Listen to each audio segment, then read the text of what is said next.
Assalamu alaikum everyone. I hope all the students are okay. That's pretty good. Well, I hope that you must have tried to understand phonetics and phonology, and since we are in the middle of the semester, and I'm sure that you must have come across many new terms rather, the terminology which we talked about during the first session, that you shall come across different terms so far as phonetics and phonology are concerned. And I'm sure that some of you, rather most of you, this is my expectation from you, must have started to think about them, try to understand them, and try to apply. I hope that when I started talking about in the first session, that please stay calm. The most important thing is that you have to stay calm. It's very important that you have to stay calm and you have to concentrate on what you are listening to. For example, if you are talking about the basics of phonetics, or for example, if you're talking about the branches of phonetics like articulatory phonetics or acoustic phonetics or auditory phonetics, remember we have to concentrate on those branches. We don't have to talk about phonology, for example, if we are listening to the branches or listening about the branches of phonetics. So similarly, what happens that if we are talking about the branches of phonetics and we start talking about phonology, so the things are in fact, they are all the time interfering each other. So we have to separate whatever we are listening, and of course we have to leave it all the things till the next session or sessions. So this is my humble suggestion to all my students, that whatever you are listening during one session, you have to concentrate on that. And since we are in the middle of the semester, it's very important now not to get confused, because confusion, in fact, when it prevails, it creates many problems for the students. And now this is the time that we have to show and demonstrate some sort of maturity, in the sense that whatever is in front of us, we have to understand that comprehensively. Of course, there are certain questions, and when we are in the when we are in the Google class, you can just ask as many questions you want. But at the same time, one thing is very much imperative for all the students, and that is that you have to do self-assessment component. Right? That's very important. If you do not do, what happens, in fact, that you forget the things. Since you have got many courses around you, most of the, 5 or 6 instructors are involved in teaching you or in trying to make the concepts clear regarding their allocated courses. So it's very important, but I understand that we have to make folders. We have to get ourselves engaged in different kind of activities or certain home tasks, whatever it is, right? So I hope that you're with me. So let's start our today's session. Our today's session is session number 17. And remember, from this session, of course, not only this session, from session number 16, we have started talking about phonology. Let's see what we have to talk about today, okay? Well, we have two components to talk about today. The first one is we have to understand the traditional sounds of English. Definitely, we should try to analyze each and every sound. And the second thing is that we have to elaborate the difference or the comparison between phonetics and phonology. So today we have got two important components. One is to understand the traditional sounds of English, and the second one is that we have to elaborate if we say there is a comparison between phonetics and phonology. All right, these are our two components for today's session, and that is session number 17. All right. Now, I want you to recall the traditional 44 sounds of English. May I call them phonemes now? I told you to remember that there are 24 consonants and 20 vowel sounds.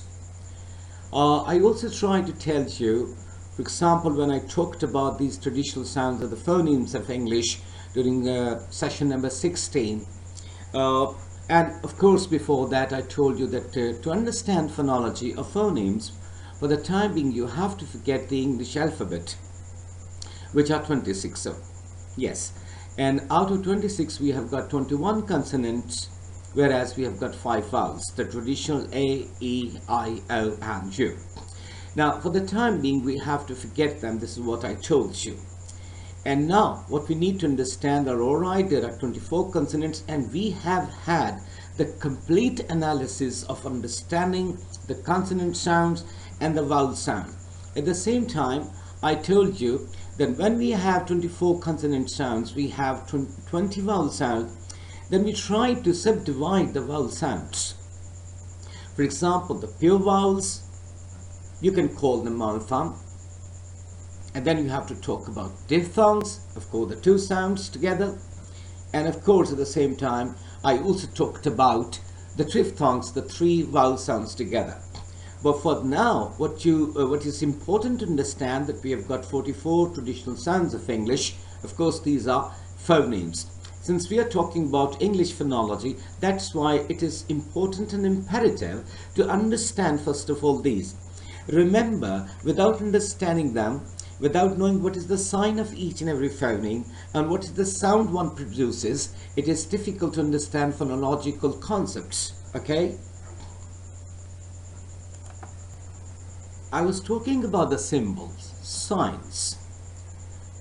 You can see in front of you, this is what we say International Phonetic Alphabet symbols. For the moment you have vowel sounds or the vowel phonemes or the symbols which we call vowels in front of you. And these are pure vowels. You can count them. There's a table in front of you. Now what I have done for you is that on the left side you can see that there is a symbol. In front of that 2 or 3 or maybe more than 3 words are there. And I have underlined some parts of the word where you can have this particular sound.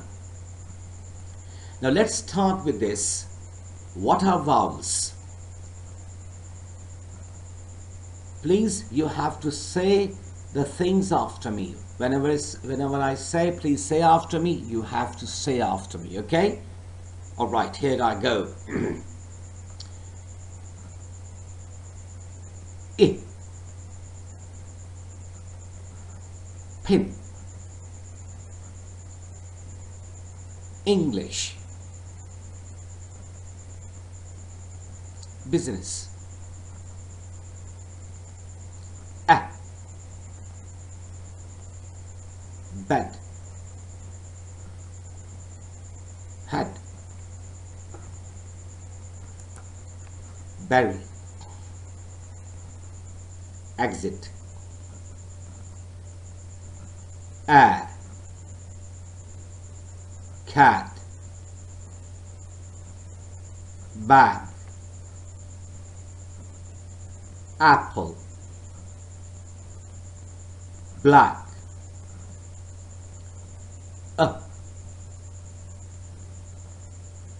The.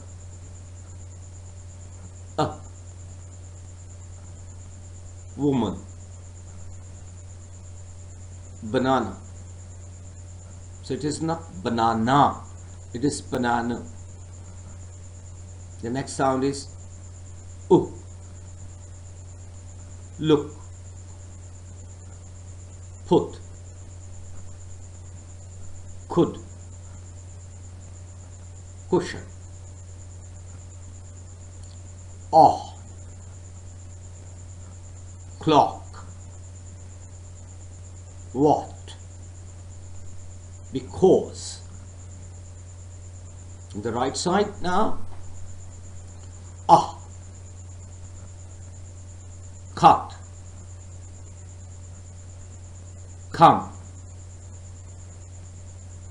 Mother.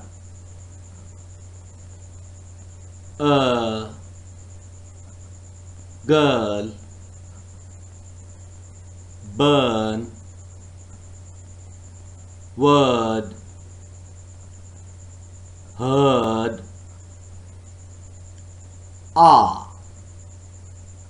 Car. Art. Heart.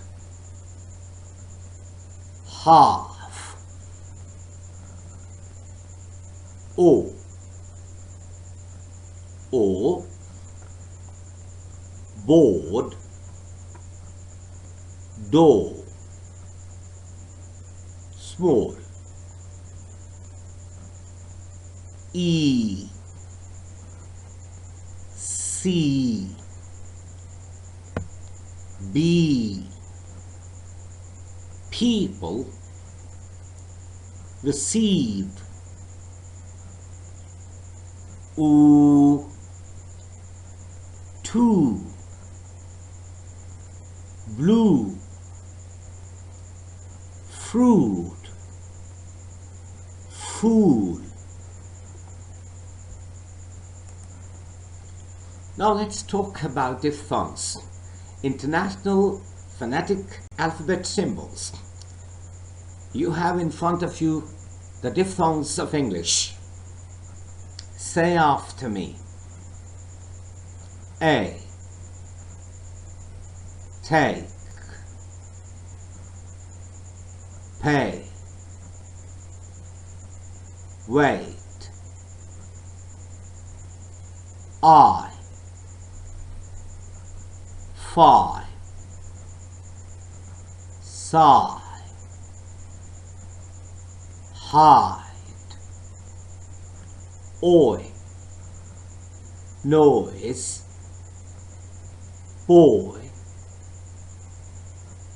lawyer, oh, no, road, broken. The next one is ow, round, renown, doubt, ear, here, dear, dear, air, care, air,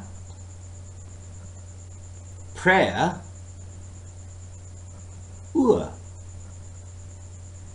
poor, ensure, tour.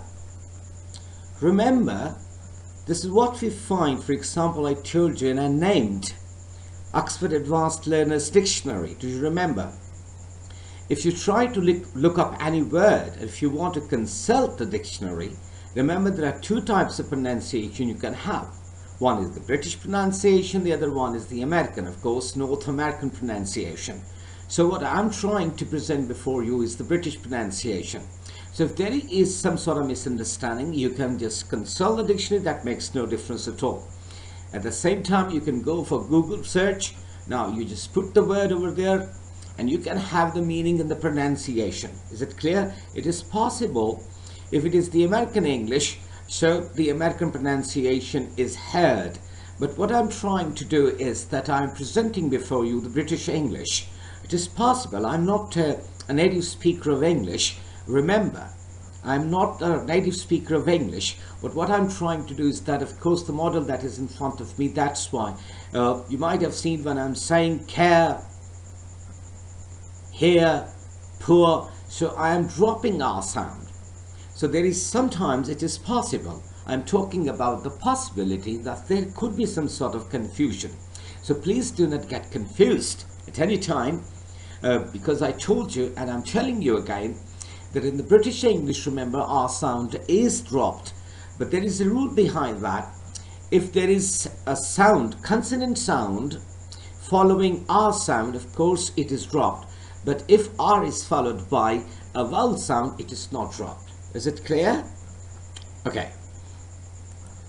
This time, the consonant sounds, the symbols are in front of you. International phonetic alphabet symbols. And we have with us now consonants. Let's start. I hope you're with me. Please say after me. P, play, stop, speak, power, B, bad, baby, big,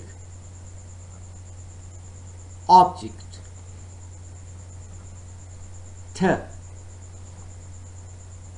ten, later, little, pot,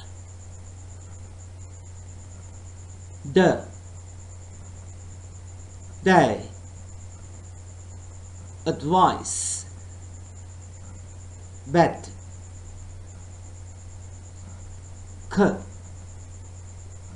character, quick, taxi, go, got, exam, ignore, finger,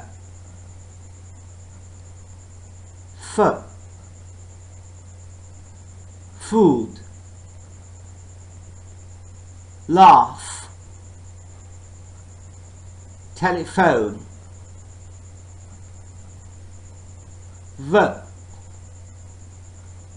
van, over, Stephen,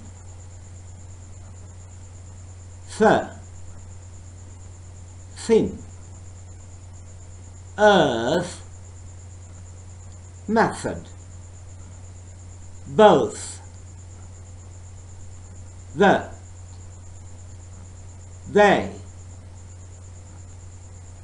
father, breathe, with, small, since, seen, psalm, zoo, goes, xenophobe, shell, nation, machine. The next sound is je, genre, measure, vision, hot, hair, whole, whose, moon, lamb,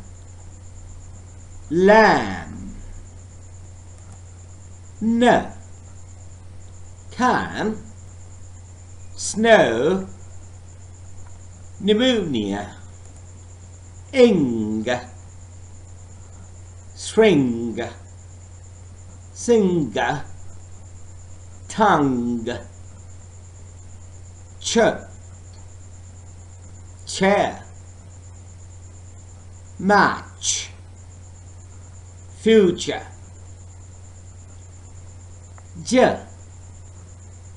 just, general, age, soldier,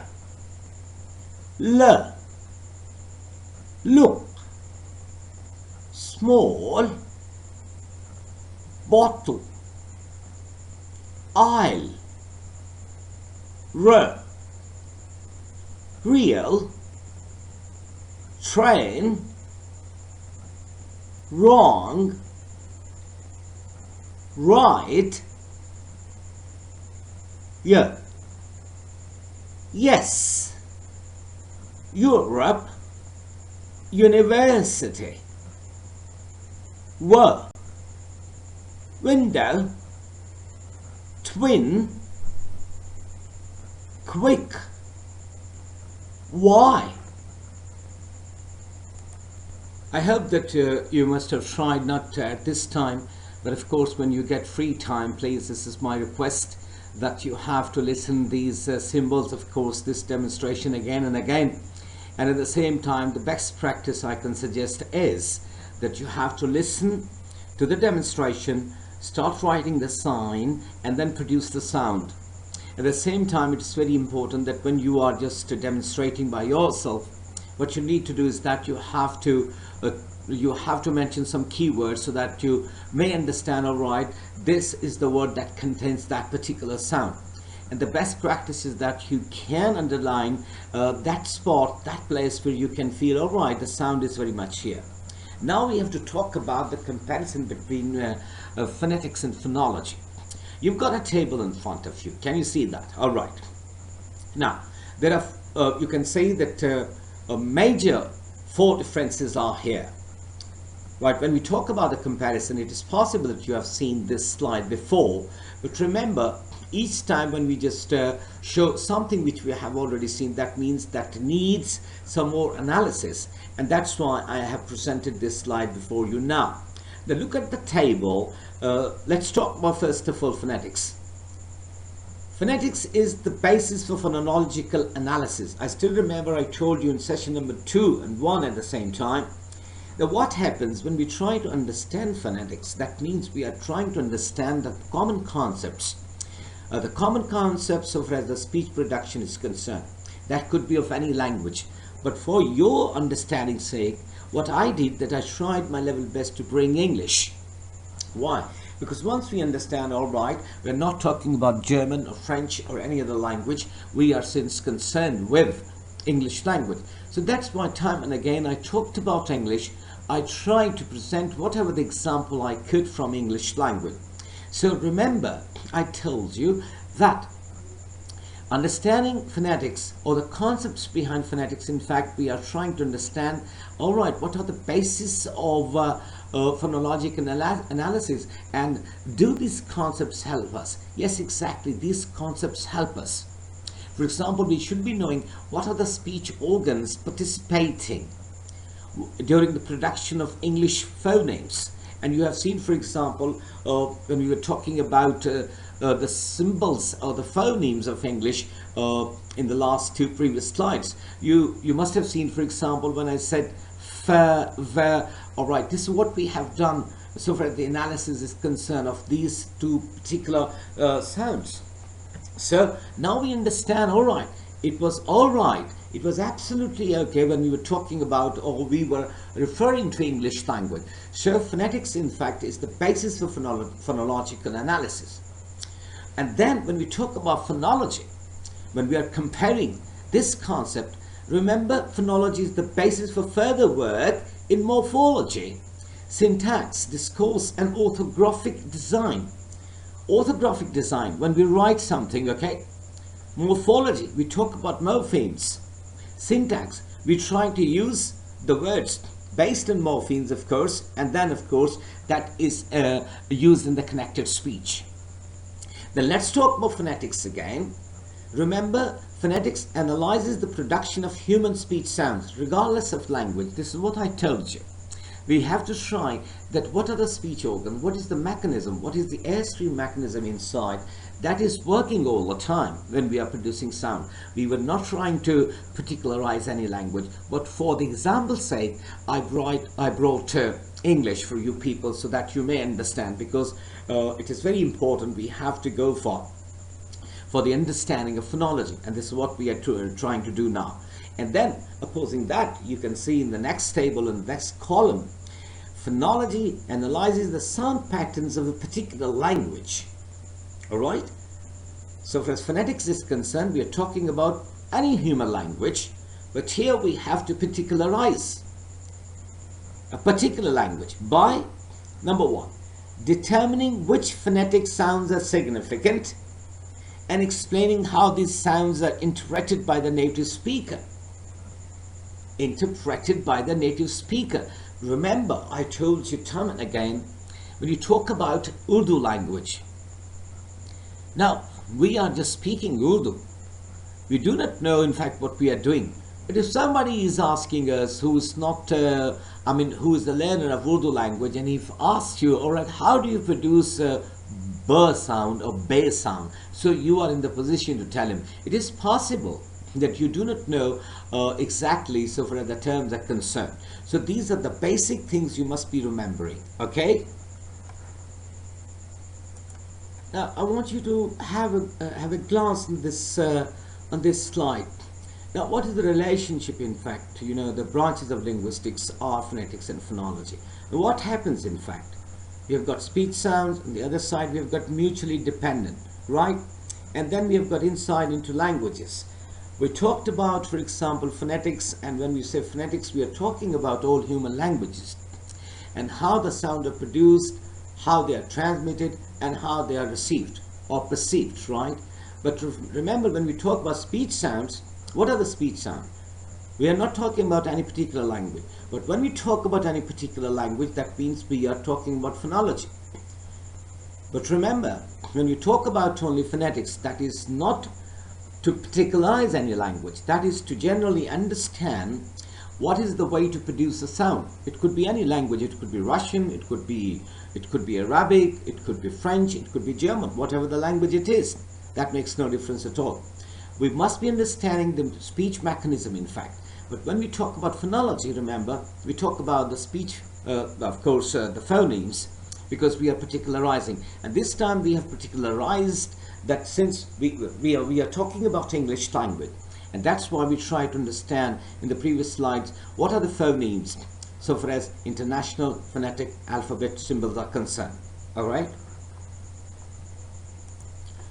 Well, what we have gained so far. Let's talk about phonetics first of all.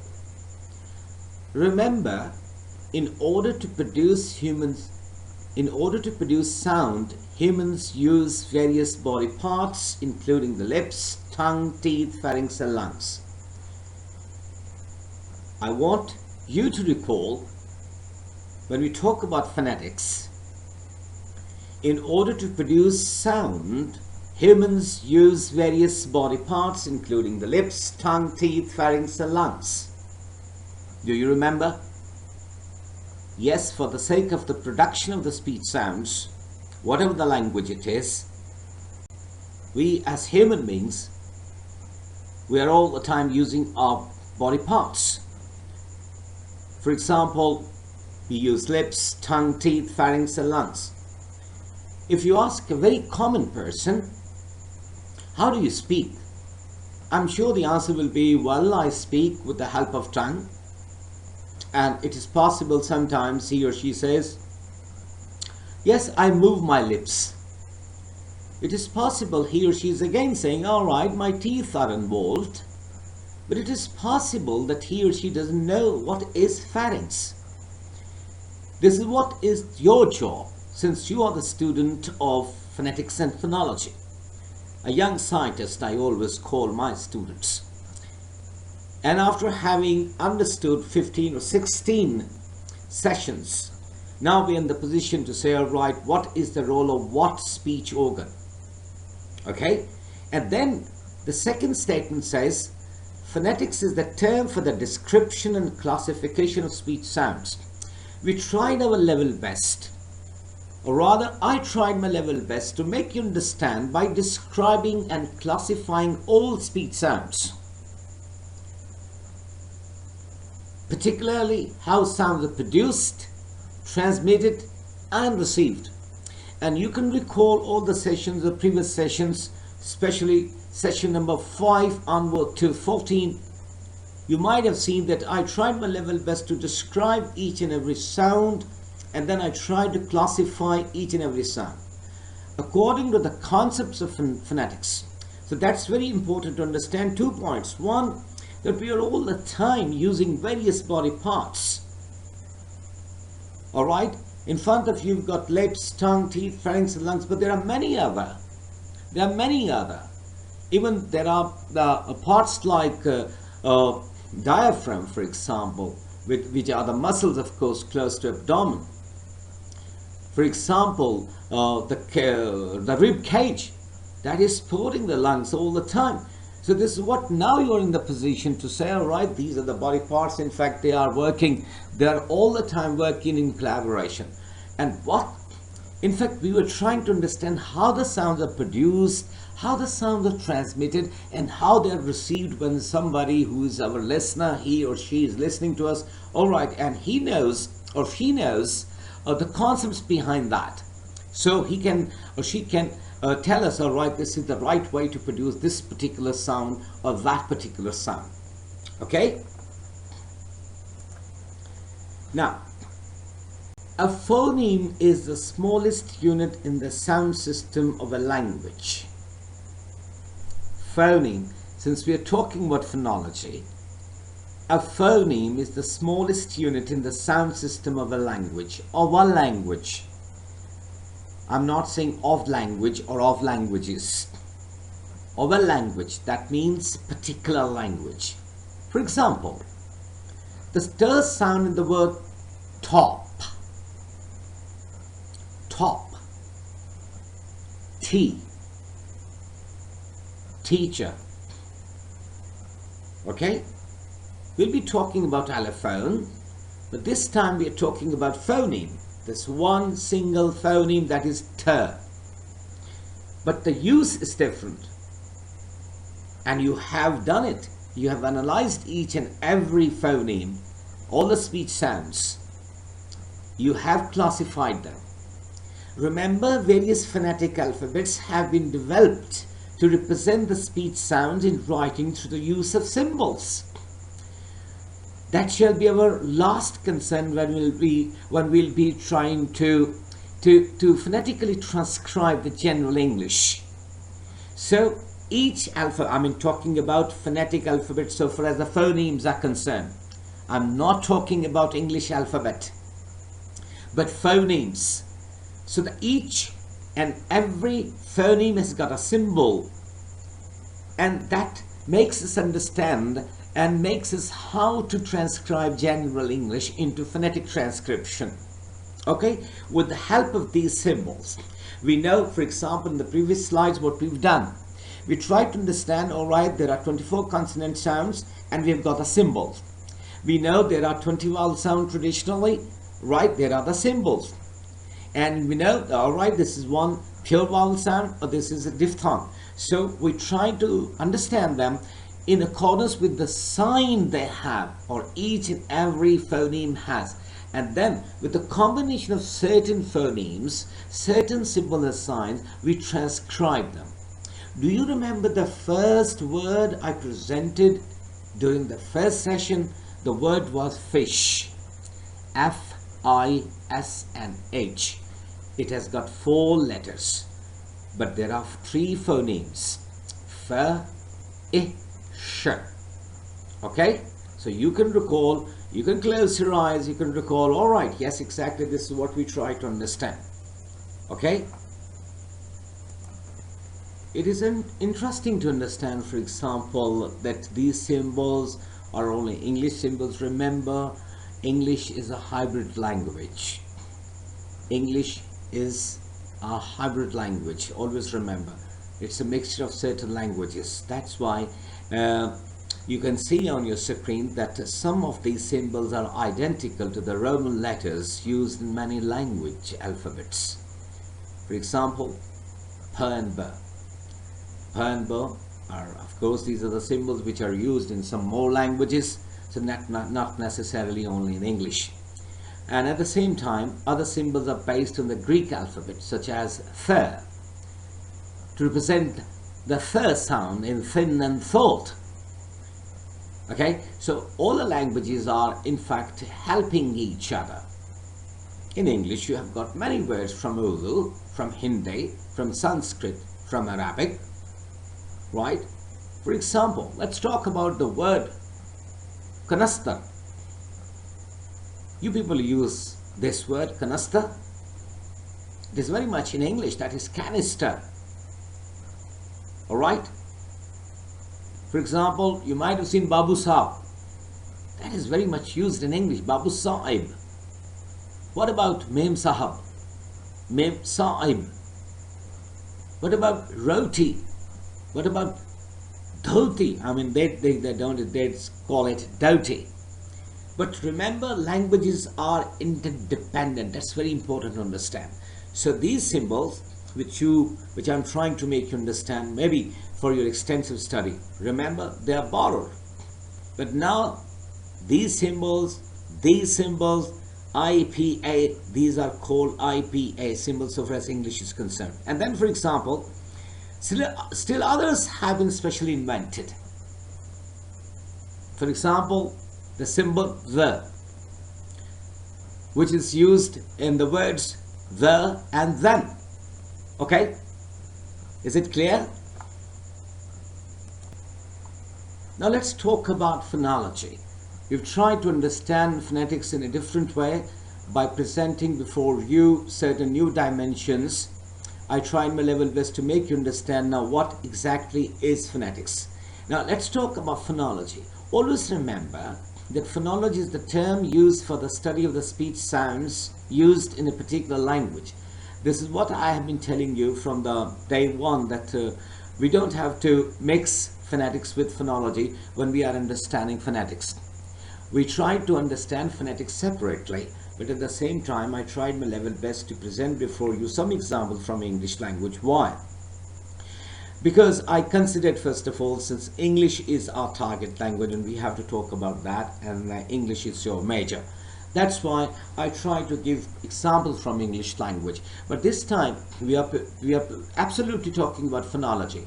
And whatever my idea was, and whatever I wanted to make you understand, now it is very much clear that phonology is the term used for the study of the speech sounds used in a particular language. So that is very important to understand. When we talk about any particular language, or what we are referring to phonology, and that's why we are talking about the phonemes of English language. Okay. The second thing, the distinctive accent that many learners of English have are due to differences between the phonological system of their language and that of English. There are certain accents, right? Person to person sometimes varies. For example, if you go to England, you're living in London, one person has got his or her own accent. It is possible the person living in Pontefract or Liverpool or Belfast, remember, he or she has got his own accent or her own accent. But remember, by considering this very aspect, I still remember I try to present before you the model which is very much available in the books worldwide, the model which is very much available in the dictionaries. Of course, one particular dictionary I referred to you and I suggested you to have maybe online, whatever. Okay, so phonological systems are sometimes when we talk about the accent, but you know, we are not the native speakers, and I requested you not necessarily that we can speak English the way the British people speak or the American people speak. Our primary concern is to understand the concepts behind phonetics and of course phonology. At the same time, you can speak and you can try to learn fair English, that may be Pakistan English, whatever you call it, okay? But you should be knowing what are the concepts ruling phonetics and phonology, okay? Now this is what I was talking about, that from birth we learn to recognize and produce the distinctive sounds of our own language. We know what is what speech sound of my own language. We know that. We know Aleph is different from Bay is different from Pe, or Pe is different from Te, Jim is different from He, something like that. We recognize, and that's why we can produce. We produce distinctive sounds, isn't it? So we make distinction always. Always remember, all these sounds are distinctive so far as our own language is concerned. And at the same time, I also told you that we do not need to give any thought to how to have the lips, tongue, teeth, etc. working together to produce the desired sounds. So tell me, did you ever try to think about that how my teeth are working, my tongue is working, my lips are working to produce any sound of my own language? Hardly we think about these things, right? And at the same time, the physical structure of parts of the sound system are adapted to produce native language sounds. Now that's very important. The physical structures are very important. And we talked about the properties of a human speech sounds. So whatever the sound system is concerned, maybe we are talking about Urdu, that is adapted naturally. But hardly we give any thinking or any thought to how that we produce how we move our lips, how we move our tongue, what is the role of our teeth. But we know that because we have adapted it, the sound system of our language. So same is the case with English. Same is the case with the native speakers of English. Okay? One confusion which is all the time talked about, which is all the time analyzed, which is all the time discussed. And what is that confusion? I'd like to read the statement for you people first. English has some speech sounds, of course these are known as phonemes, that do not exist in other languages. So it is no surprise, therefore, that native speakers of those languages have difficulties producing or even perceiving such sounds. Now, this is a confusion, and I believe that most of the learners, whatever the learners are, when they start learning English, the confusion is in front of them. Because what happens, sometimes we don't have those sounds which are in English. And at the same time, we never try to understand, because before this semester, for example, I mean, you hardly tried to understand the symbols and signs, of course, IPA. And difficulties are there. It's quite natural. And what happens when we try to understand and learn the symbols and signs of English language, we find some sort of a problem in the production and perception of sounds. Of course, English sound before that, because we were not conscious about these things.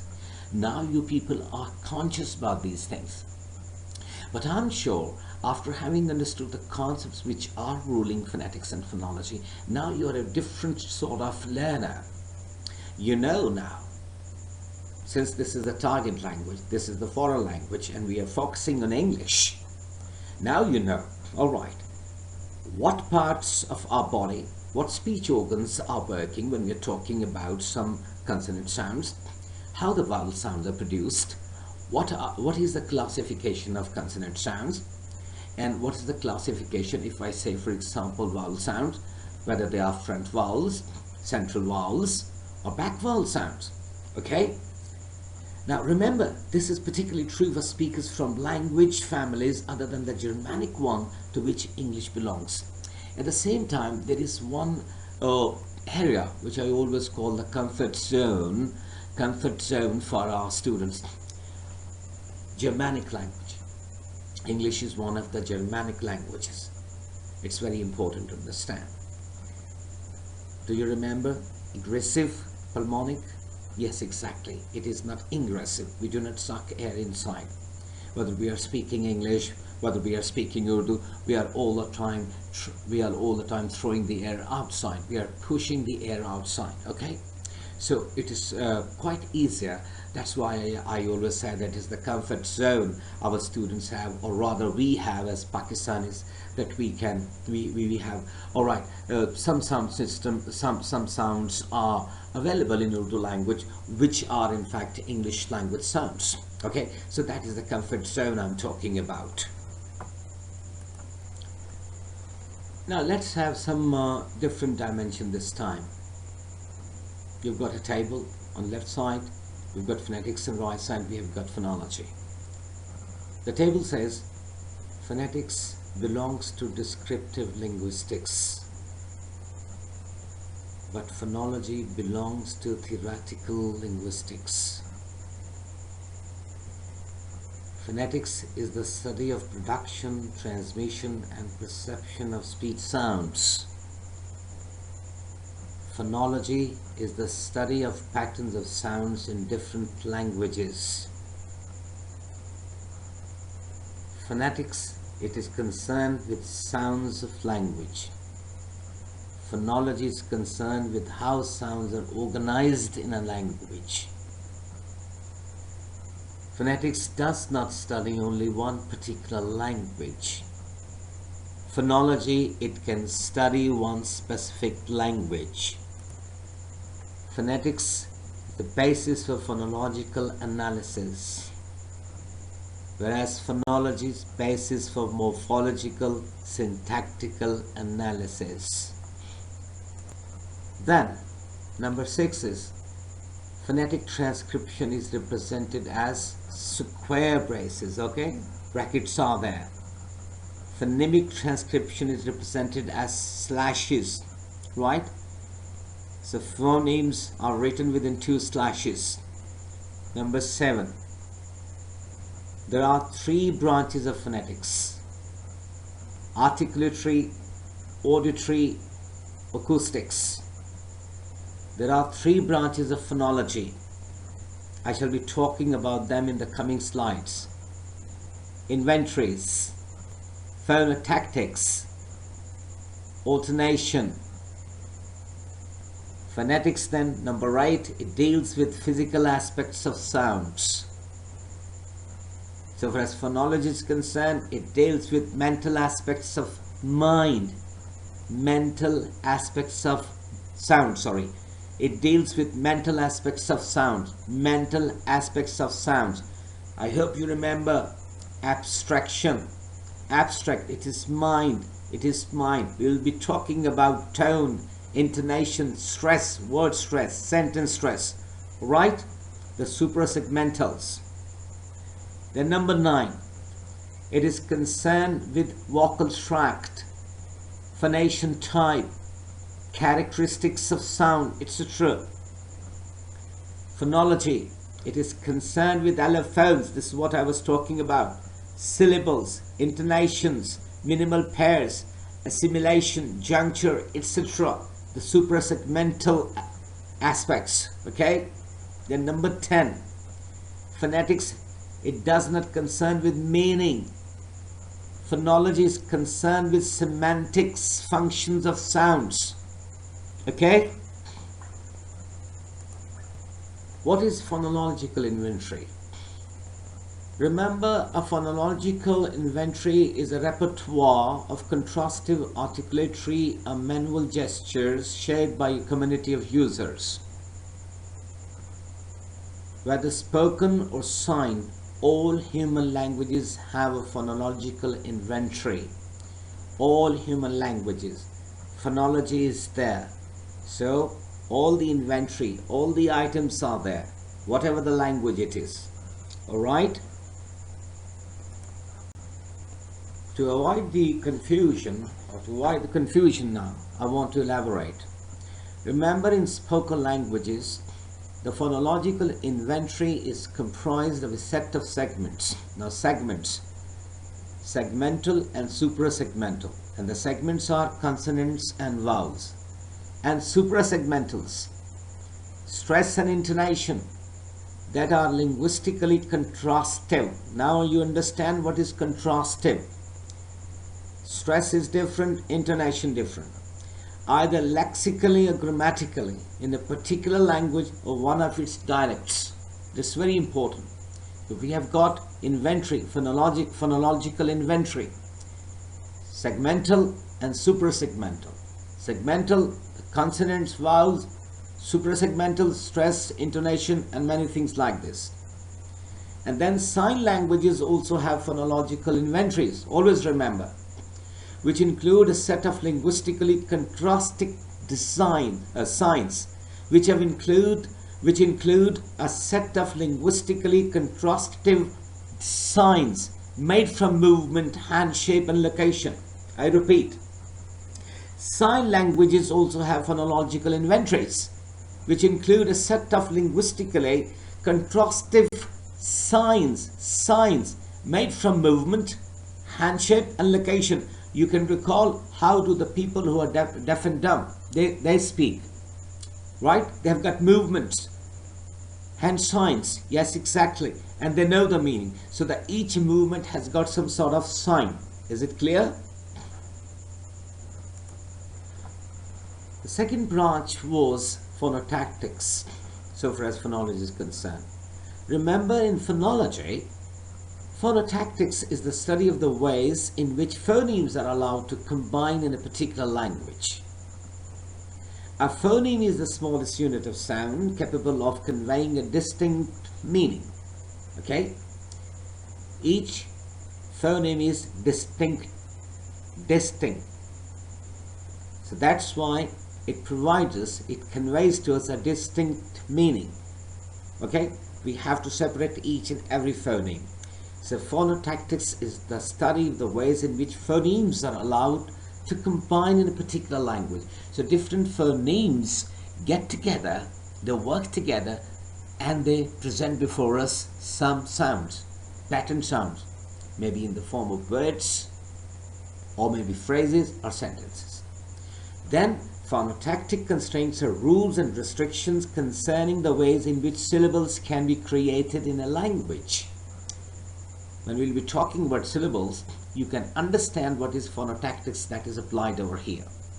All right? Now, what is alternation or alternation? I think you people, and of course all the learners, are engaged all the time, but we are not conscious about this term, in fact, since we do not know the term, but we do the things, right? For example, in linguistics, alternation is a variation in the form and or sound of a word or word part. It's a variation.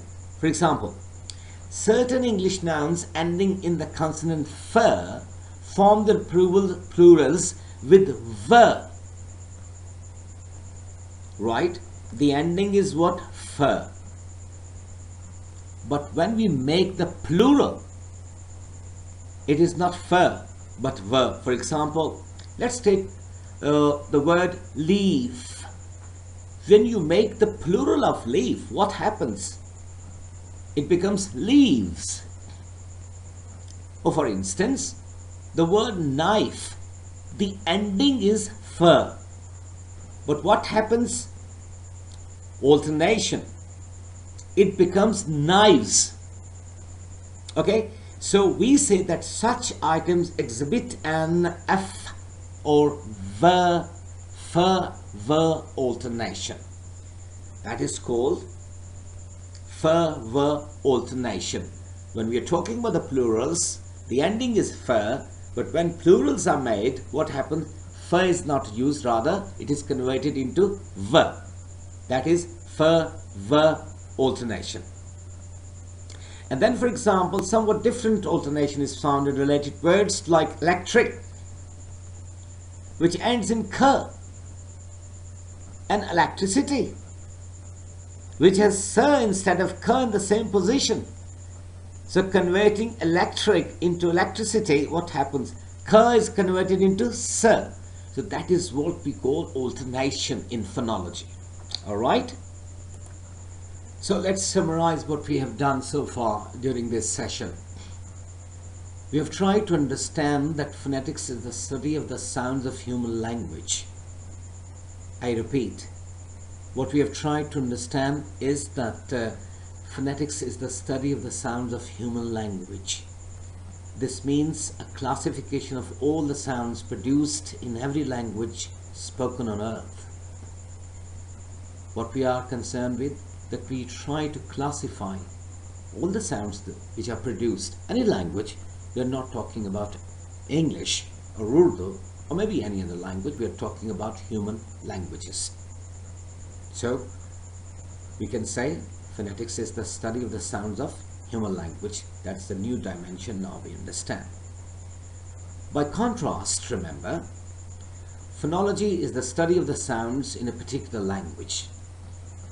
That is one-liner understanding, that by contrast, phonology is the study of the sounds in a particular language. Every language has its own set of sounds or phonemes which can be combined to pronounce any word in that language. So this is what I was talking about, that certain signs, of course phonemes, they work together, they form words, they form sentences, right? But the focused point is that we have to understand that by contrast, when we talk about phonetics, so by contrast, phonology is the study of the sounds in a particular language. That's very important. So every language has its own set of sounds. Yes, you have to call them phonemes, which can be combined to pronounce any word in that language.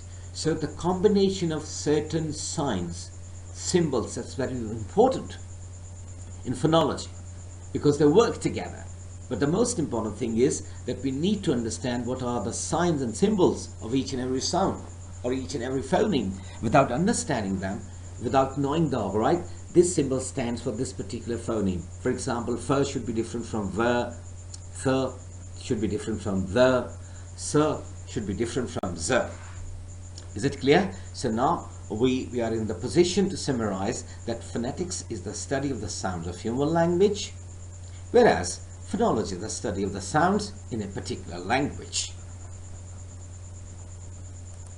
Well, dear students, I hope that you must have tried to focus on what I have said, and I have been telling you that the most important thing is to understand now phonology.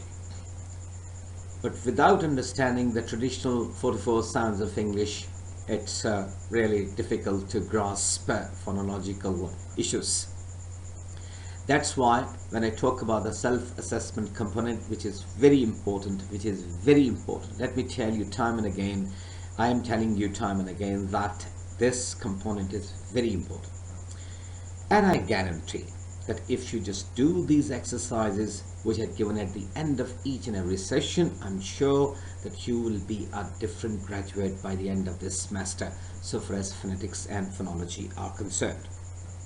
So that's why for today's session, my objective is that let's talk about the 44 traditional sounds of English. And I'm sure that if there is still confusion, we can have certain questions during the class, no problem and no issue at all. But this time I want you to read them again and again.